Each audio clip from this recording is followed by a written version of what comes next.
Un petit boîtier Veranis censé révolutionner nos consommations d'électricité. Dans 4 ans, le compteur Linky équipera 35 millions de foyers. Une perspective qui ne plaît pas à tout le monde. Alors, pourquoi fait-il si peur? Est-il vraiment inoffensif? Un soir, en rentrant chez lui, Bernard Varvier découvre que les plombs ont sauté dans son pavillon. Il se dirige alors vers le disjoncteur. Je l'ai réenclenché et à ce moment-là, j'ai entendu des lampes qui éclataient. Toutes ces lampes basse énergie, elles ont toutes lâché. Le coupable, selon lui, se trouve à l'extérieur de la maison. En son absence, des techniciens mandatés par Enedis, le fournisseur d'électricité, ont remplacé son compteur par un Linky.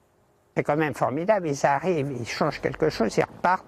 On n'est pas au courant, on est au courant, entre guillemets, que quand on s'aperçoit que c'est pas conforme. Des dysfonctionnements récurrents, mais aussi des doutes sur la sécurité des données personnelles.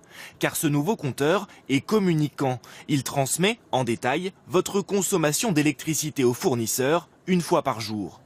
Des données également consultables sur Internet.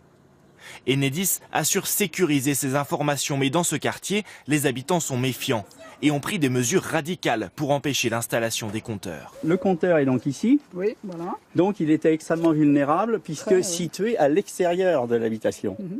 Donc ça, c'est une tentation énorme pour les gens d'Enedis. Ils peuvent contrôler à tout moment ce qu'on consomme, dans quelle pièce, si on est là, pas là, etc. Donc c'est Big Brother. Donc voilà, on est contre. Deuxièmement, risque sanitaire aussi, puisque voilà, il y a des problèmes d'ondes et on nous dit noir, on nous dit blanc. Les ondes électromagnétiques dégagées par le compteur, c'est l'autre crainte des opposants au Linky. Merci à vous tous d'être venus. Eux sont persuadés qu'elles sont nocives. Avec l'aide de ces avocats, 630 particuliers ont entamé une action collective en justice contre Enedis. On demande aux juges de faire cesser ces atteintes en désinstallant les compteurs ou pour le moins en les désactivant pour les personnes qui l'ont déjà eu de force et en ne posant pas ces compteurs, en gardant les anciens compteurs pour les personnes qui n'en ont pas encore subi la pose.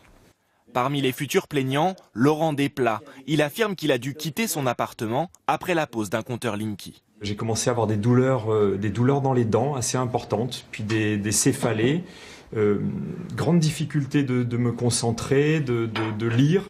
Des conséquences sur la santé réfutées par Enedis, qui s'appuie sur une étude de l'Agence nationale de sécurité sanitaire. Elle conclut que l'exposition au Linky est comparable à celle d'autres équipements électriques déjà utilisés dans les foyers, comme la télévision ou les ordinateurs.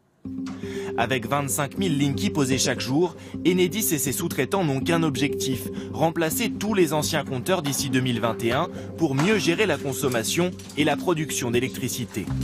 Et tous les moyens sont bons. Ce document interne que nous nous sommes procuré présente aux techniciens la conduite à tenir en cas d'absence du propriétaire. Absence de portail ou de muret, remplacez les compteurs normalement. Portail non fermé à clé, remplacez les compteurs normalement. Et plus surprenant, affiche refusant Linky, remplacez les compteurs normalement. Cadenas sur le compteur, cassez le cadenas si besoin, remplacez les compteurs. Même sur une propriété privée, les compteurs électriques n'appartiennent pas à l'usager mais à la commune. Alors en France, plus de 300 villes ont voté en conseil municipal leur opposition au programme Linky. Hier, dans l'Essonne, le maire a même autorisé la police à intervenir en cas d'installation non désirée.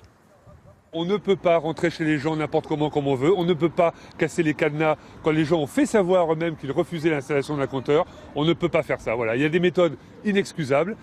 Selon Enedis, pourtant, moins de 2% des usagers ont refusé le nouveau compteur en 2016. Nous avons présenté au directeur du programme Linky le document interne destiné aux techniciens.